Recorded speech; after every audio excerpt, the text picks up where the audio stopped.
Hey everyone, today I'll be reviewing this Vorox Revamp that I made. I know this is kind of a simple mock like some of the other simple mocks I've been reviewing lately, but that's just because I have a series coming that I think everyone will enjoy.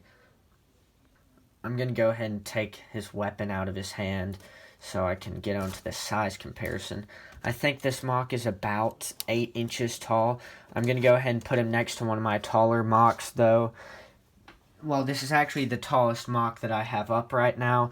I really don't have that many cool mocks up right now, unfortunately, so this is just who I'm going to have to do the size comparison with. That's a 12-inch mock right next to him. It's probably makes him, this Vorox, about 8 inches tall when he stands all the way up. I know this isn't my typical video, and unfortunately, right now I'm not really building super complex mocks just for time's sake. A video like this only takes me about an hour and a half with the mock included and, his build time included in that. Whereas the big mocks can take up to 8 hours and maybe another hour for the review and everything. So right now I have to keep the mocks a little bit simple because I have a series coming that I think everyone will enjoy. The leg design looks pretty good. I used all 4 of these armor plates that were included in the Vorox set. I also used his feet as well. I added this little Technic assembly to keep the feet stable. I hate whenever this piece gets broken by one of these feet because you could just kind of pull it back. It will break this part that connects the axle. And so I've been putting these little assemblies on the back of feet for a while now just to keep that from happening, keep the feet from breaking those pieces. Because back when I was a kid, I broke so many of those from just these standard feet. I added a flick fire missile just to kind of cover up some of the gaps there. I think that kind of looks cool, and it looks kind of like maybe exhaust, like the legs get a little too hot and maybe that releases some gas right there.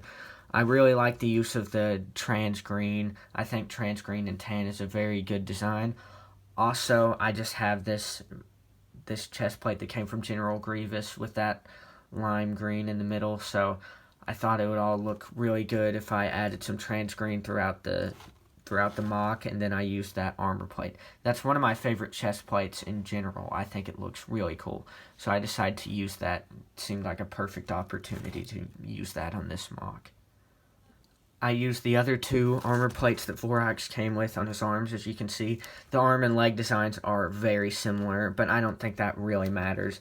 This mock for me is the whole body. I think that's just the coolest part. I don't really pay any attention to the leg design or arm design because the body looks really good in my opinion. I know it's simple, but I think it's a good design. I really like these sloping panel pieces. I think that really rounds out the body design, and these vents look good as well. And this chest plate, as I mentioned earlier, is just super cool to me. Then those shoulder plates look good.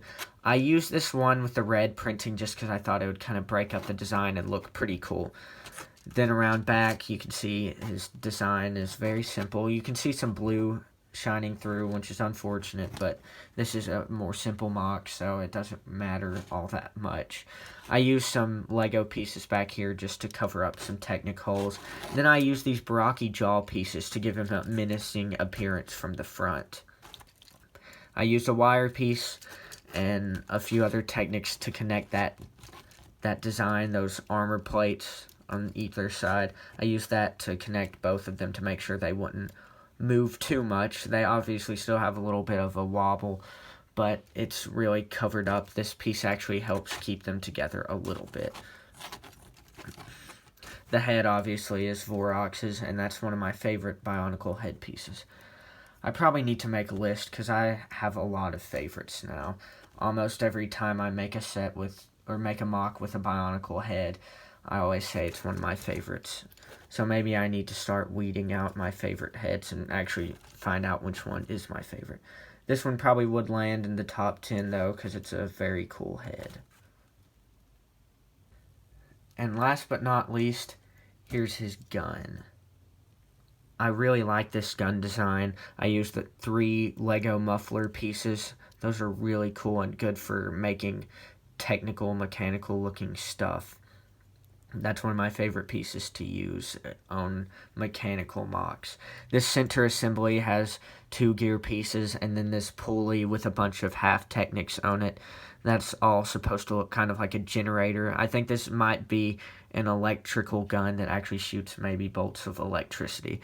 This button back here is a safety.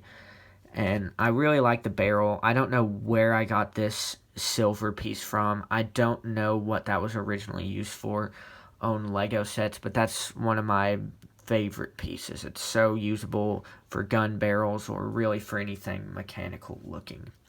I like this design. It's pretty simple, but I think it really holds up, and it's a pretty good gun design, I would say.